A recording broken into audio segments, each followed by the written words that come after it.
checkouts at noon, confessions at night. My name is Caleb, and the first thing you should know is that my building keeps secrets better than I do. I manage a boutique hotel on a street that doesn't like to answer questions, cobblestones that pretend not to remember footsteps, a lobby that changes temperature according to the sincerity of the guests. On paper, my job is occupancy, revenue, reviews. In practice, it's composing alibis for people who don't need them and complications for people who do.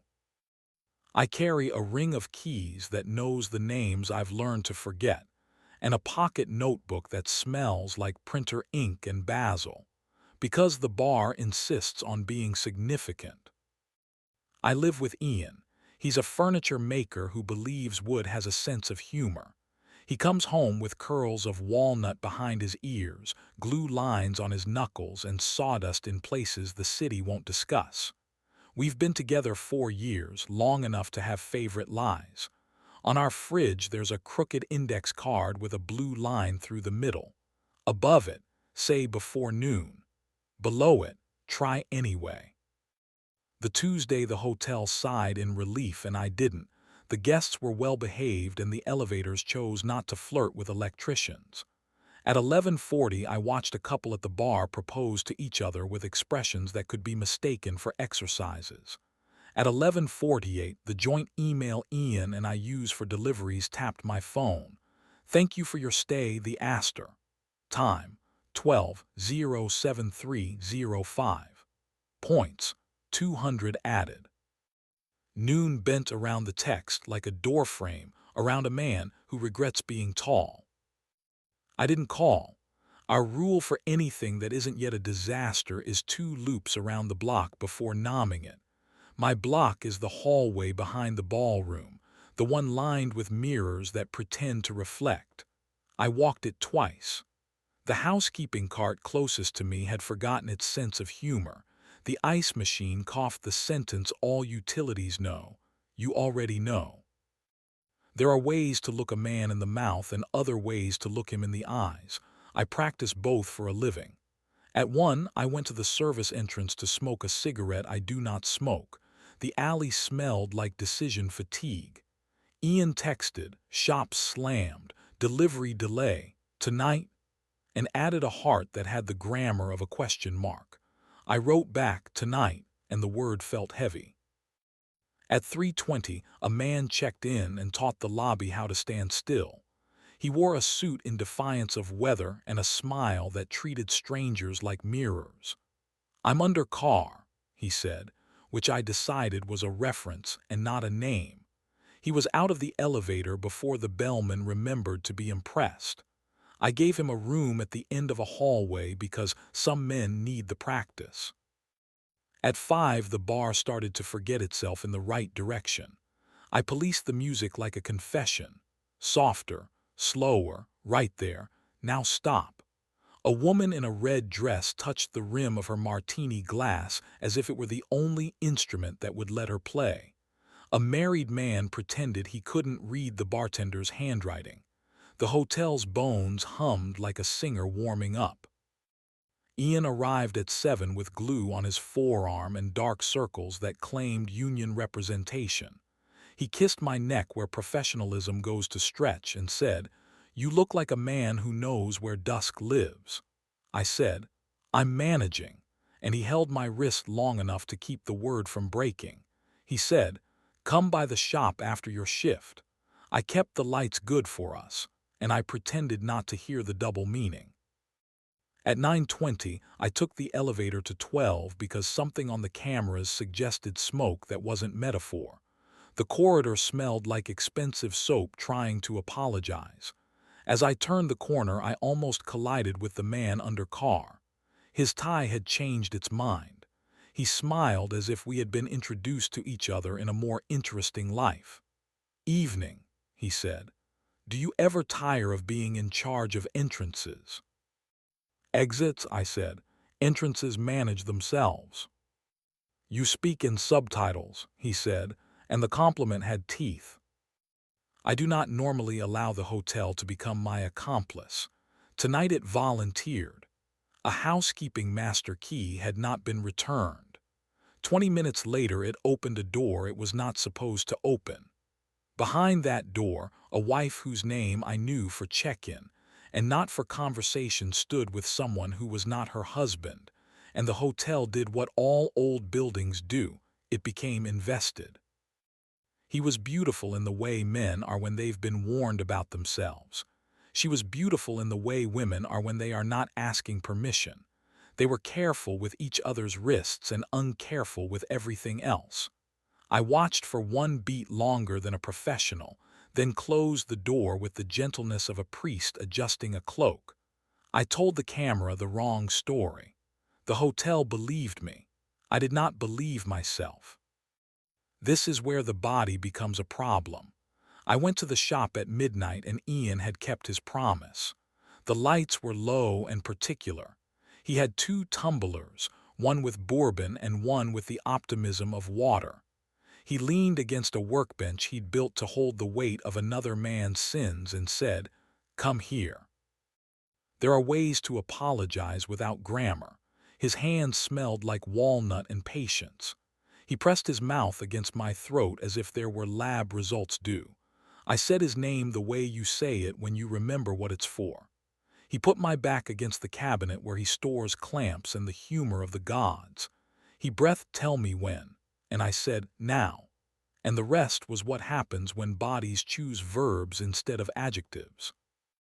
After he said, "You don't smell like cigarettes," which was not an accusation so much as a report, I said, "The lobby broke," which was not an answer so much as an alibi. He put his forehead to mine, and we became the kind of couple you like from a distance and forgive in stories. I told him I loved him because it was true and unhelpful. The next morning the hotel remembered who it was. The husband of the woman I had not moved out of the way of her choices arrived at the desk with a complaint about water pressure and small talk. He smelled like trust issues. He asked if we could upgrade his experience. I offered him a late checkout as if time could be turned into money without hurting the exchange rate. He smiled with all the teeth his orthodontist had encouraged. "You're good at this," he said, which did not feel good in the ways compliments should. At noon, Ian's index card came due. I met him in the little diner where the eggs have a better work ethic than the staff. He set his phone face down and asked, "Truth?" as if it were a dessert menu. I said, "I saw something I didn't stop last night," and he waited. I told him about the door. He asked me who they were besides a door. I said their names like I was telling a ghost about its business. He didn't flinch, which is worry and grace depending on the hour. He reached across the counter and put his thumb on my wrist where Pulse keeps its calendar. He said, "You and I need some rules that we won't write down." We didn't write them down. We kept them in our mouths like lozenges. Hold my gaze when you speak. Tell me who you want and why you don't. Touch my shoulder when you leave. Kiss me when you arrive. Ask for the yes before you say the no. Bring me home every part of you that you didn't give away. Rules lasted exactly until 3 that afternoon, when the hotel's mirrors performed their archiving function. Our elevator has a double panel. It records the night in steps and looks. In the reflection, I watched a new complaint form in the shape of a late checkout that included a man under car and a wife who had no room key in her own name. They had the confidence of people who are wealthy in ancillary guilt. I followed them at a distance because I get paid to escort people past their better selves. When the door closed behind them, I leaned on the jamb and listened to the short, specific hush that comes from 2 people who are expert at not being quiet. It is a sound I have made and been given, and it is a kind of theft. The man opened the door without a shirt and with no interest in being embarrassed. "Can we help you?" he asked. "I'm ensuring the comfort of all our guests," I said. "We received a noise complaint." "No, we didn't," the woman said. She had one heel in her hand which doubles as a confession. "Here is the complaint, however. Your employee at the bar was unkind to the Sauvignon Blanc. Noted, I said and tipped my head like a mocktail. Please keep the door latched. I went back to the desk and stared at the screen until it stopped pretending to be helpful. I told myself I was worried about liability. I told myself I was worried about fire codes. I told myself I was worried about noise. The truth was pettier. I didn't want anyone to be happier than the kind of happy I could afford, which is thin and made of mornings. At 7, Adam. That would be Ian. I said Adam for a second because sometimes I cheat with names in my head and sometimes I get caught. Texted me a picture of a chair he'd made and a sentence that read, "We could sit in this and forgive each other, or we could sit in this and decide not to." I wrote back, "Tonight I have a lobby full of false confessions." He wrote, "Bring me one that's true." At 9, the wife came down alone, walking carefully as if the carpet had recently become a map. She asked me for 2 sets of towels. I gave them to her. She said, "Can I ask you a question?" I said, "You can ask me anything, but my answers have a dress code." She smiled in the way women do when they have declared a truce with their future. "Why do you work here?" she said. I said, "Because people like me think we can make rooms honest without moving the furniture." She nodded. "We can't," she said. "But I like the idea." She took the towels and went upstairs, and I imagined the hotel making a note to file under possible. At midnight, before I went home, I rode the elevator to the roof and stood in the corrugated night to check on the window washers, rig, because doing something pointless is better than thinking. I looked out at the river shoulder its way around the pier and felt the kind of humility you get when the only thing that moves is everything. I got home and told Ian I wanted him the way truth wants noon. He said, "Come here," and we made the kind of sex that counts as surrender to a choice we already made. It wasn't elegant. It was right. He told me he loved me like a man returning a borrowed tool. I told him I loved him like a man nomming a street for the first time. If you need the intrigue as intake, the betrayal as spice, the angle as nutrition. Yes, I knew her room number, and yes, I knew his pseudonym, and yes, I had the key that would have made a story out of something that did not need me. I left it where it belongs. I told the mirror the truth and it did its job. Noon is a clumsy hour. It loves us anyway.